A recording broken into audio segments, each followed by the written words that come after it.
Video શું છે કે શું ગુજરાતી વાત કરીએ તો ડીસા ડોક્ટર હાઉસમાં આખરી પાલિકાએ દબાણ હટાવવા ઝુંબેશ હાથ ધરી હતી. ખરી પાલિકા દ્વારા ડોક્ટર હાઉસ હાલ પૂરતા ઓટલાઓ તોડી માન્યો હતો સંતોષ. હોસ્પિટલમાં પાર્કિંગ ખુલ્લા કરવા માટે પાલિકાને કોઈ રસ ના હોય તેવું નજરે પડ્યું હતું. ડોક્ટર હાઉસમાં હોસ્પિટલોના પાર્કિંગની જગ્યાઓ ભાડે આપી તબીબો કરી રહ્યા છે કમાણી. છેલ્લા કેટલાક સમયથી ડીસા ડોક્ટર હાઉસની ગલીઓમાં ગેરકાયદેસર દબાણોનો રાફડો ફાટ્યો છે. હોસ્પિટલમાં અવર જવર માટે રસ્તો સાંકડો બની જતા હોસ્પિટલમાં સારવાર અર્થે આવતા દર્દીઓ ભારે મુશ્કેલીનો સામનો કરવો પડી રહ્યા છે. હોસ્પિટલમાં પાર્કિંગની સુવિધાઓ ઉપલબ્ધ ન હોય સારવાર માટે આવતા દર્દીઓના સગાઓને મુશ્કેલીમાં મુકાઈ રહ્યા છે. ગાયત્રી સર્કલ પર સર્વિસ રોડ પર વાહનોનું પાર્કિંગ કરવા મજબૂર બન્યા છે. ટોઈંગ એજન્સી દ્વારા વાહનોને લોક મારી મસ્ત મોટા દંડ વસૂલ કરી રહ્યા છે. ભણેલા ગણેલા તબીબો પણ સરકારના બાંધકામના નિયમોનો ખુલ્લેઆમ ઉલ્લંઘન કરી રહ્યા હોય તેવું નજરે પડી રહ્યું છે. ત્યારે આજે ડીસા પાલિકા દ્વારા ડોક્ટર હાઉસમાં હોસ્પિટલના આસપાસના ગેરકાયદેસર દબાણો દૂર કરવાની પ્રક્રિયા હાથ ધરવામાં આવી, જેમાં હોસ્પિટલો અને દુકાનોની બહારના ઓટલાઓ તોડી સંતોષ માની લીધો છે. જ્યારે હોસ્પિટલમાં પાર્કિંગ ખુલ્લા કરવા માટે કોઈ જ કાર્યવાહી કરવામાં આવી નથી. પાલિકા દ્વારા ડોક્ટર હાઉસમાં ગેરકાયદેસર દબાણો દૂર કરવાની પ્રક્રિયા હાથ ધરાતા જ અનેક તબીબો દ્વારા જાહેરમાં વિરોધ નોંધાવવામાં આવ્યો છે. પાલિકા દ્વારા ભેદભાવભરી નીતિ અપનાવતા હોવાના આક્ષેપ લગાવ્યા હતા. ડીસામાં અનેક જગ્યાએ ગેરકાયદેસર દબાણો જોવા મળી રહ્યા છે. ડોક્ટર હાઉસમાં ગેરકાયદેસર દબાણો દૂર કરવામાં આવ્યા હતા. જેકેએસ ગુજરાતી સાથે ભરત ઠક્કર, ડીસા.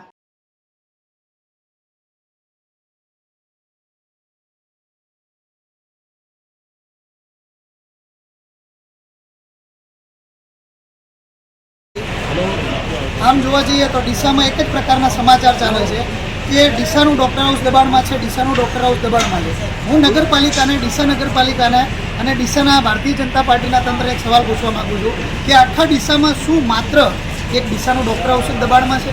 શું ત્યાં જ તકલીફ પડે છે? શું ત્યાં જ ફાયર એનઓસી નથી?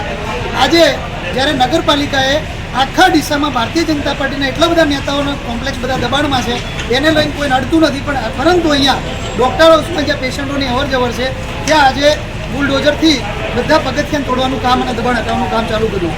એમાં પણ એ લોકો બાયાસ કરે છે. એમાં પણ જ્યાં એમને લાગે છે કે ભાઈ એક જગ્યાએ એવી છે કે જે આપણને કંઈ તકલીફ પડે એવું નથી, ત્યાં જે એને દબાણ હટાવે છે.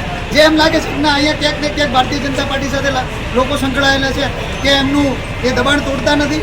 તો આ પ્રકારની નગરપાલિકાની ડૉક્ટર હાઉસને ટાર્ગેટ કરવાની જે નીતિ છે એ બિલકુલ તદ્દન ખોટી છે.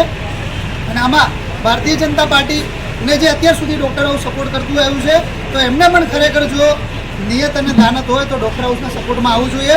અને ડૉક્ટરો, હું તમને ખાતરી અને જવાબદારીપૂર્વક કહું છું કે ડૉક્ટર હાઉસના કોઈ પણ ડૉક્ટર એવો નથી દબાણમાં કર્યું, અને જ્યાં પણ થોડું નાનું મોટું જ્યાં પણ દબાણ હોય એ પણ ડૉક્ટરો બધાએ અમારી હમણાં એક મિટિંગ થઈ હતી, એ પણ દબાણો હટાવવા માટે ક્યાંક ને ક્યાંક પગથિયા હોય તો એ તૈયાર છે. પરંતુ જ્યાં ભારતીય જનતા પાર્ટીના નેતાઓના ડીસામાં જેટલા પણ કોમ્પ્લેક્સ છે તે બધાનું દબાણ અને ત્યાં પાર્કિંગની સુવિધા ઉપલબ્ધ થવી જોઈએ.